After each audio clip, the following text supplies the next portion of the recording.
আপনি যে কোম্পানিটা দেখেন সেই কোম্পানির মালিক আমি না, আমি কর্মচারী রাকিব মালিক। সে যে এত বড় লোক ভাবে সেটা কাউকে জানাতে চায় না। এটা তুমি কি করছো পিউ? তুমি জানো এটার দাম কত? ওর খালা অস্ট্রেলিয়া থেকে এটা পাঠিয়েছে, 1,00,000 টাকা দাম। হ্যাঁ বৌমা বাচ্চা মেয়ে, ওকে এত কিছু বোঝে? নানু ভাই আসো তুমি আমার কাছে। নাদিয়া, নাদিয়া বলো, শুনতেছি। তুমি কি কোনো কারণে রাগ করছো? তো রাগ করবো না তো কি করবো? হ্যাঁ, ভাইয়া ভাবিরা কি পরিমাণে অপমান করলো সবার সামনে। 4-5 হাজার টাকা দিয়ে তুমি একটা গিফট কিনে দিলা। এই খেলাটা না কিনে এত দামি খেলা তো কিনে দিতে পারতাম, তাই না? আমি বলছিলাম তোমাকে, না সেটা করলা না। ভাবে ভাই বোনেরা থাকে বিদেশে, সবসময় জোনাককে দামি দামি গিফট কিনে দেয়, আর আমি তোর ফুপু ফুপু হয়ে আমি কি গিফটটা দিলাম? কথা তো শোনাবেই। ভাইয়া ঠিকই বলছে, সবসময় সামির ভাইয়ের উপর ভরসা করে থাকি, জীবনটাই পার হবে চুলা ঠেলতে ঠেলতে। কি বলতেছো তুমি? কি বলতেছি? শোনো, তুমি একটা কাজ করবা, তুমি বাবাকে বলবা যে তোমাদের গ্রামের একটা জমি আছে, সেই জমিটা বিক্রি করে তোমাকে যাতে কিছু টাকা দেয়, এটা দিয়ে একটা বিজনেস শুরু করো, কিছু একটা করো। কি বিজনেস করবা সেটা যদি তোমার বুদ্ধিতে না আসে, তুমি সামির ভাইকে জিজ্ঞেস করো, তার কাছ থেকে একটা বুদ্ধি নাও। ও, সেই বুদ্ধি নিতে তো তোমার আবার কষ্ট হয়ে যাবে, তুমি পারবো না বুদ্ধি নিতে। তাহলে আমি তাকে ফোন দিই, আমি জিজ্ঞেস করি কি বুদ্ধিতে করা যায় বিজনেস। পাগল হয়ে গেছো নাকি? হ্যাঁ, পাগল হয়ে গেছি, একদম পাগল হয়ে গেছি। আমার আর মানুষের কথা শুনতে ভালো লাগে না। যখন প্রেম করতা তখন কত কথা শোনাইছো আমাকে, যে নাদিয়া তোমাকে আমি কোনোদিন কোনো কষ্ট ফিল করতে দিব না, আমার দ্বারা তুমি সবসময় ভালো থাকবা, সবসময় আমি তোমাকে সুখে রাখবো। এই আমার সুখ, খুব সুখে সংসার করতেছি আমি। ও লাগে না আমার এগুলার। আমি তোমার হাত ছুঁয়ে কথা দিচ্ছি, আমি বেঁচে থাকতে তোমাকে কখনো কষ্ট পেতে দিব না। হয়তো শহরের উঁচু বিল্ডিং এ বড় ফ্ল্যাট দামি গাড়ি কিনে দিতে না পারি, কিন্তু আমার ভালোবাসার অভাব কখনো তোমাকে টের পাইতে দিব না। হ্যাঁ বলো। তুমি নাকি নতুন একটা ট্যাব কিনে জোনাইদের জন্য পাঠিয়েছো?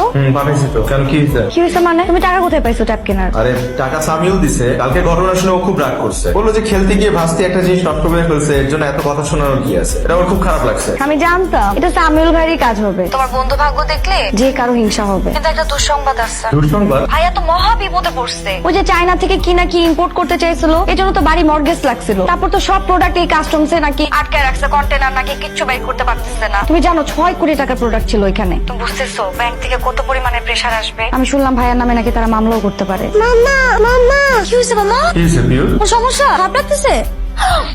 হ্যালো, আপনাদের বাচ্চার হার্টে একটা ছিদ্র আছে। হার্টে ছিদ্র মানে? হঠাৎ করে হার্টে ছিদ্র করতে আসলো? না না, হঠাৎ করে না, এটা জন্মগত। বাচ্চা যখন ছোট থাকে তখন এগুলো পাওয়া যায় না, বড় হয়ে যখন একটু লাফালাফি করে দৌড়দৌড় করে ঘোরা করে তখন ঘাবড়াবেন না, আমাদের এখানে চিকিৎসার ব্যবস্থা আছে। ওর ওপেন হার্ট সার্জারি করবো। Open heart? এটা কি বলতেছেন আপনি? এতটুকু ছোট বাচ্চার ওপেন হার্ট কি করে হয়? এটা ছাড়া এটা করতে হবে, আমি দ্রুতই করতে হবে, কিছু খরচাপাতির ব্যাপার আছে, তাই কমা লাগবে। যে টাকার ব্যবস্থা হয়ে যাবে, প্লিজ আমার মেয়ের অপারেশনের ব্যবস্থা করে রাখতে। নাদিয়া, টাকার বিষয় বলবা? হ্যাঁ টাকাটা কিভাবে জোগাড় করবা তাই তো? ভাইয়ের কাছ থেকে তো চাইতে পারবো না, ভাইয়া তো নিজেই ডুবে বসে আছে ব্যবসা নিয়ে। কার কাছে চাইতে হবে?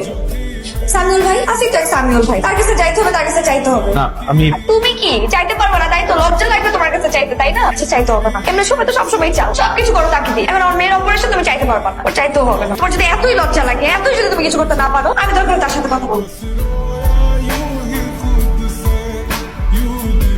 পিউ এখন কেমন আছে? আলহামদুলিল্লাহ ভাইয়া। আলহামদুলিল্লাহ, শুনে একটু সাহস পেলাম। সামিউল ভাই, আপনি যে উপকারটা আমাদের করলেন, এই ঋণ আমরা কিভাবে শোধ করবো বলেন ভাই? এখনকার যুগে আপনার মতো মানুষ পাওয়া মানুষের ভাগ্যের ব্যাপার। আপনি যদি আমাদেরকে এতগুলো টাকা না দিতেন, আমরা হয়তো আমাদের মেয়েটাকে বাঁচাতে পারতাম না। ভাবি আমি সরি, আমি একটা কথা আপনার কাছে গোপন করেছি। ভাবি, আপনি যে প্রশংসা করছেন, যা কিছু বলছেন আমি করেছি, তার কোনো কিছুরই যোগ্য আমি না। আমি ওর জন্য কিছু করিনি, আমাকে কিছু করতে হয়নি, যা কিছু করার রাকিবই করেছে। মানে? আমি অনেকদিন ধরে একটা কথা আপনার কাছে গোপন করেছি। আপনি যে কোম্পানিটা দেখেন সেই কোম্পানির মালিক আমি না, আমি কর্মচারী রাকিব মালিক। সে যে এত বড় লোক ভাবে সেটা কাউকে জানাতে চায় না। কত কত মসজিদ মাদ্রাসা যে রাকিবের টাকায় চলে তার কোনো ঠিক ঠিকানা নেই। প্রায় 300 ছেলেপেলের ভরণ পোষণের দায়িত্ব নিয়ে নিয়েছে শুধুমাত্র রাকিব।